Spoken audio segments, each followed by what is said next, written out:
My name is Janae Roberts, and it is an honor to be here with you today to facilitate a discussion on a topic that is both timely and critically important within our field. In light of current policy shifts under the new administration, we are increasingly called to reflect on the systems in which we operate and the impact they have on individuals and communities we serve. Today's panel discussion, System of Care or Systems of Harm, the dual role of social work in healthcare, education, and justice, will explore the complexities of our profession across multiple systems. Drawing from both personal and professional expertise, our panelists will examine how social workers can function as agents of support and advocacy, while also navigating systems that may at times perpetuate harm. It is our hope that this discussion will deepen your understanding of these dual roles, challenge us to think critically about our practice, and encourage meaningful dialogue. Before we begin, I would like to invite each of our panelists to introduce themselves. This allows us to ground our conversation in the voices and experiences of those contributing to it and to force a sense of connection within this space. We will begin with the panelists seated closest to me and move on from there. Good morning, everyone. Welcome to the Social Work Conference. My name is Dr. Sherry Richardson, and I am an assistant professor here at Medgar College in the Social Work Department. Hey everyone, my name is Verkia Holman. I work for the City of New York, but I also have my own nonprofit organization, Verkia Speaks Inc. My name is Amanda Flood. I have a private practice in serving New York City. I'm also an adjunct professor. I've been in social work for about 17 plus years. We used to work for the Office of Mental Health. And it's just been great to be in all of those aspects of social work and looking forward to the conversation. My name is Christina Rosinski, and I'm a licensed clinical social worker and a PhD candidate. And I am a clinical director for a supervised release program. I'm also an adjunct instructor, and I'm also an advocate, and I have my private practice in New York and in Virginia. My name is Amira Martin Saltzman. I am the CEO and founder of MA Therapy LLC, where we specialize in providing bias-free psychotherapy and empowering our healers, primarily BIPOC healers, for lasting change in our community. I'm also an adjunct professor with Columbia University. It's great to be here. Hold on. I'm going to direct this first question to you, okay? You guys ready? All righty. All right. How do we teach emerging social workers to balance radical imagination with institutional reality?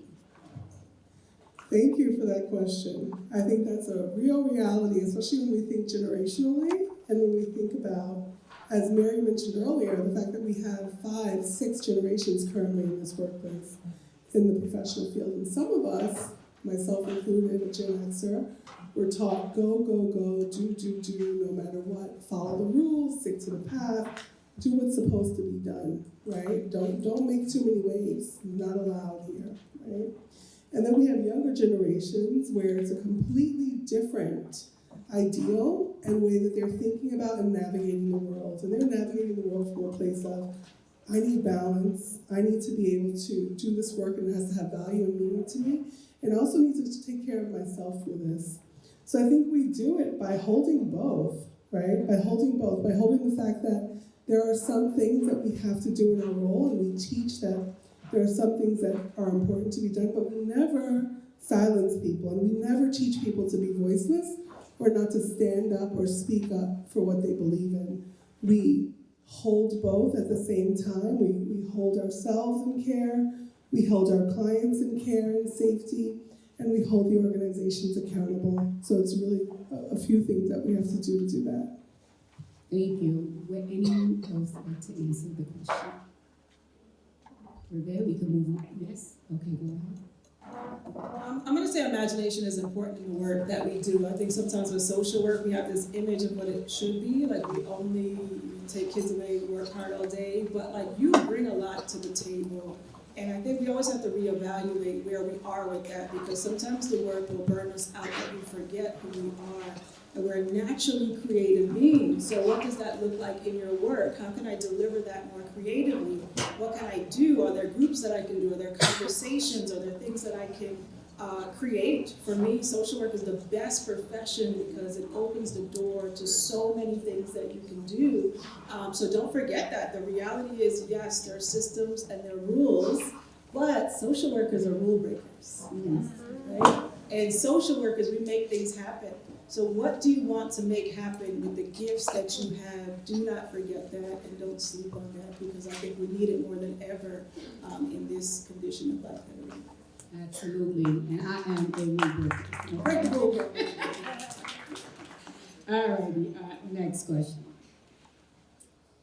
Let's see. What strategies can social workers use to hold institutions accountable while still serving their clients? Did you guys hear that? Yes? Okay.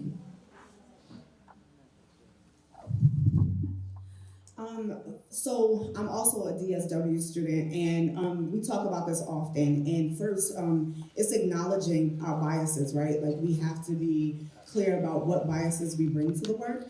And when we see things, we have to say something. Like we know MTAs, if you see something, say something. It's that kind of thing. And it starts with you. What are you experiencing? What unethical things are you seeing in the work? How do you attack that? And we do that one by one, and then sometimes in community. And if we have supervisors who we know we can go to further the work, then we should approach them. And I think it's funny because this is kind of attached to what you were just saying, in that using that imagination, how do I work around the system sometimes? What does that look like? And that's how my nonprofit came about, because I was kind of bored at work a little bit, and I was like, I need something else to keep that fire going. And so that's how we do that work. Thank you so much. Another point to add to Rakia's point is that oftentimes the people in these institutions are not social workers and they have no experience doing the work that we do. But they're the ones making the decisions. So using supervision or any other platform possible to educate them is an important social work role as well. Don't assume that the people above you know what the work is and how it impacts the populations that you all serve.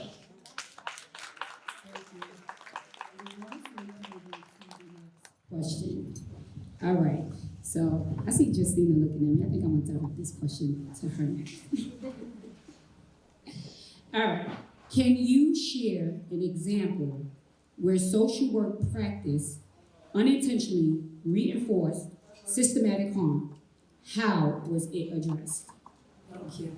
So in 2024, I worked on Rikers Island. I was the clinical supervisor of the mental health units. And I was really excited for this opportunity because I really wanted to help the people on the inside. And quickly I saw how people with mental illness were being treated and how everything was going against our code of ethics.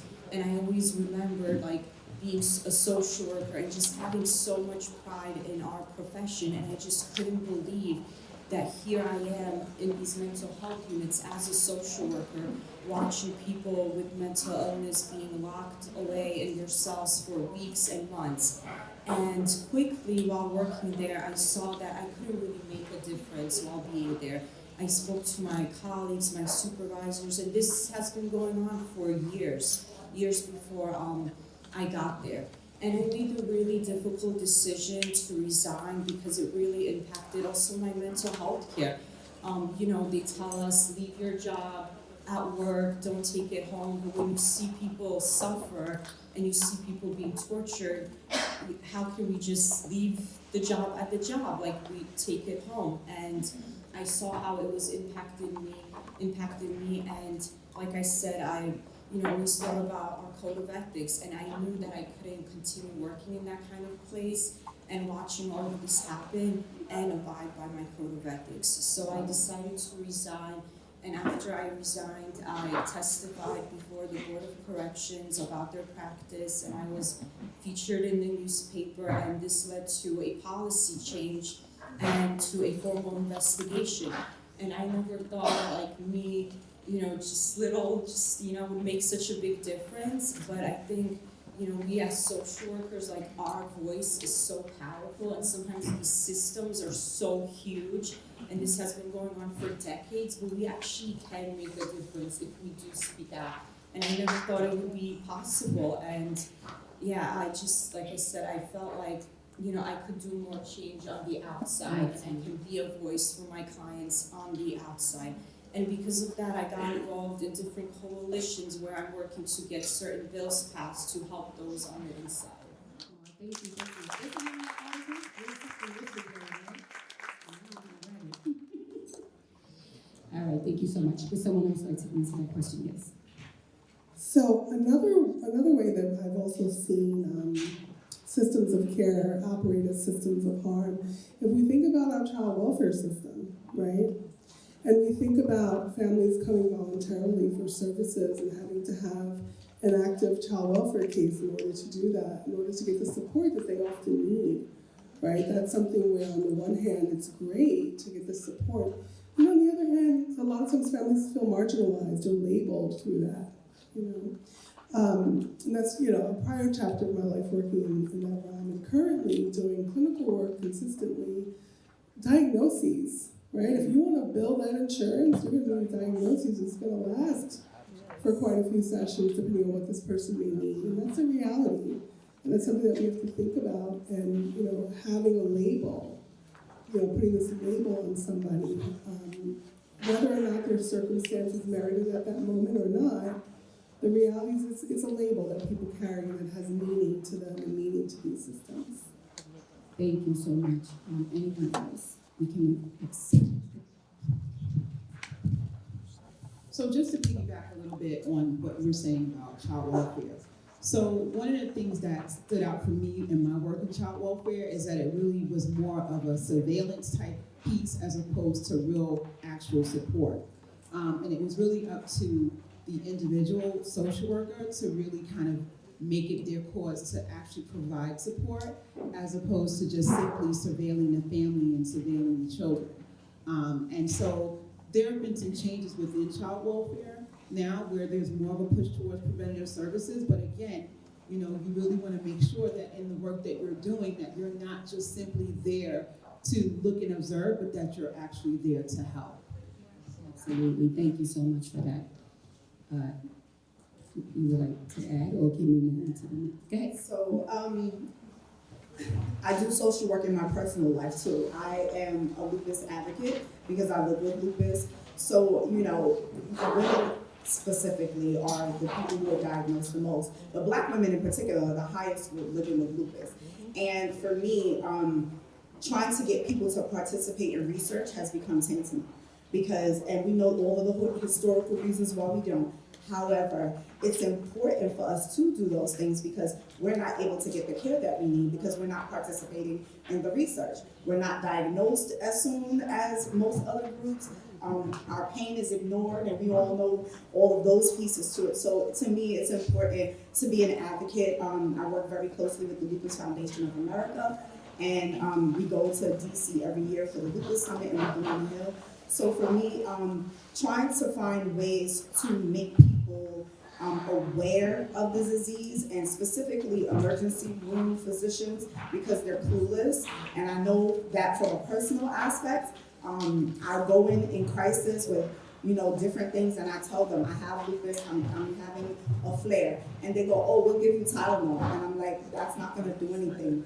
My doctor would suggest giving me either Toradol or steroids, and they refuse in certain points, and I've left the hospital AMA because I haven't been treated the way I'm supposed to.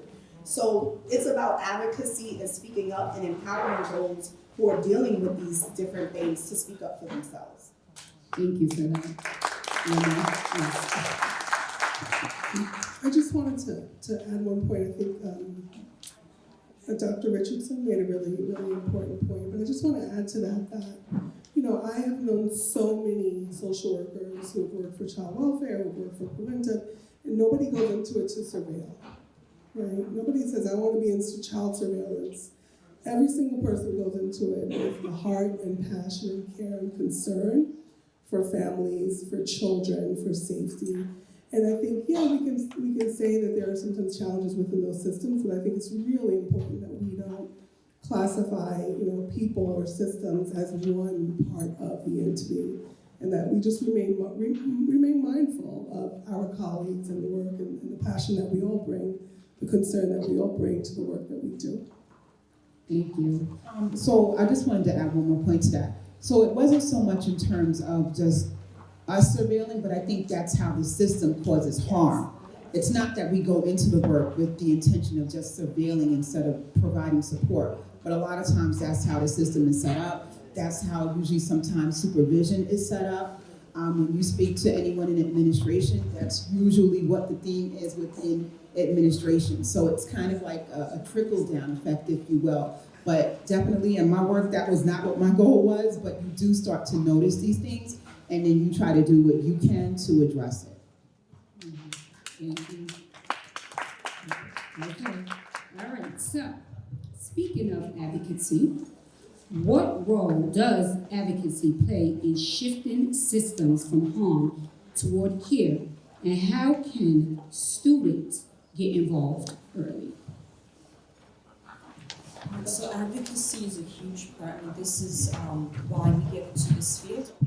And I think it's so important to do that client work, as well as macro social work. But when you do that client work, that's when you really see what the issues are, and that's when you can advocate and get involved in coalitions. I always tell students find a cause that you're really passionate about, and find other people that are fighting for that cause.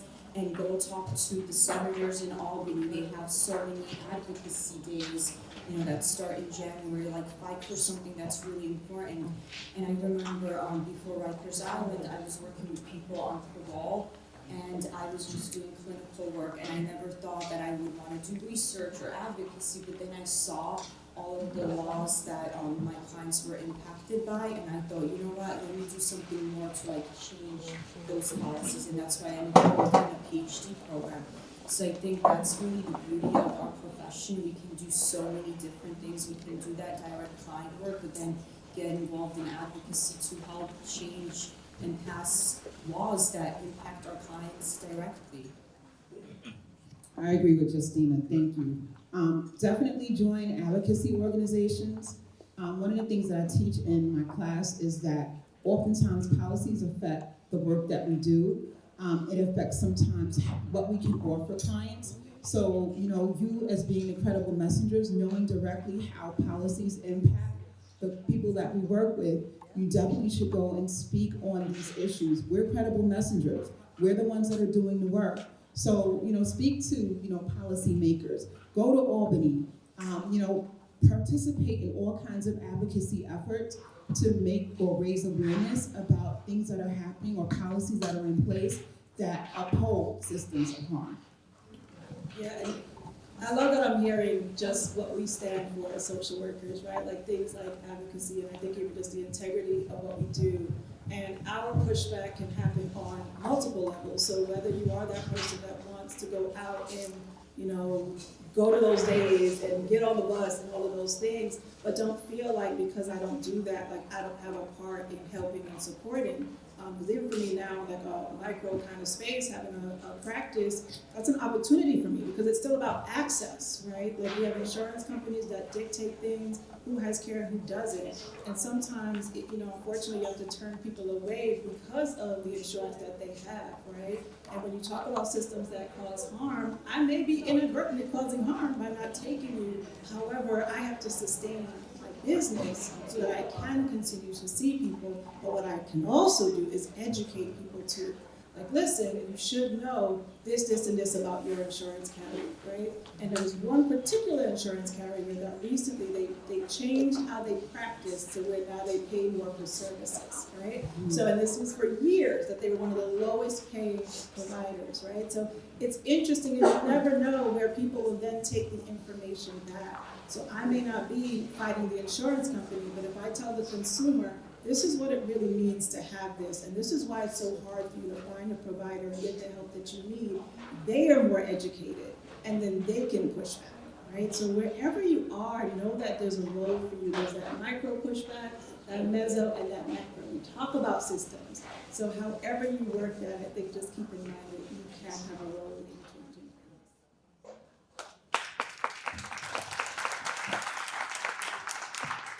I think that's such a great point, right? And so one of the things that I tell people who want to be involved, students, professionals, just individuals, right? Think about the ways that you can be involved where you're physically doing something, where you are, maybe you're gonna join an ASW, you're gonna do something, you're gonna get on that bus, you're gonna go to Albany, you're gonna go to rallies, you're gonna participate. Maybe that's not for you. Maybe you have other things where you have to work, or you have children, you can't make that commitment, right? So doing things online, being busy online, signing petitions, sharing things, having meetings to talk about some of the things that are coming up that you can be involved with. And you don't have to physically put your body in that space, but you can support in other ways. Even just making small monthly donations, right? There are so many ways that we can be active without having to change too much of our lives. And these are really important things for us to start thinking about early on.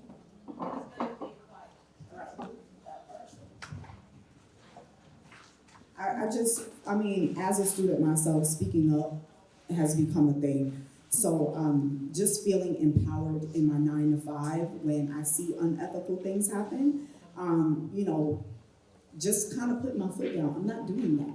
That's not okay. And so like you said earlier, Dr. Richards, everybody who's in social services is not a social worker. So, that for me became more apparent in my current workplace.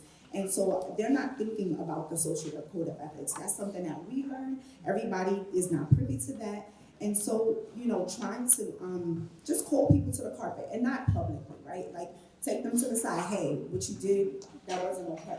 Or how can we do this differently? What does that look like? How can we support these people in a different way? What does that look like? And when I'm feeling like, this decision isn't good, I call my supervisor. And thankfully, I have my current supervisor is always supportive of speaking up. And so, just like you said, speak up. And whoever you can talk to, there's power in voice. And that's kind of our culture to, share information verbally, so we shouldn't lose that. So if we're teaching our clients about, their insurance, they don't go talk to somebody else and they, this lady told me X, Y, and Z, because that's just what we do, because that's innate for us. So if we continue those practices, we help the whole community. Thank you. And this is our last question, and it's a two-part question, and we'll open up the floor for questions, okay? All right, so what strategies can social workers use to hold institutions accountable while still serving their clients? And how do you navigate ethical dilemmas when the policies of an institution conflicts with client-centered care? Anybody?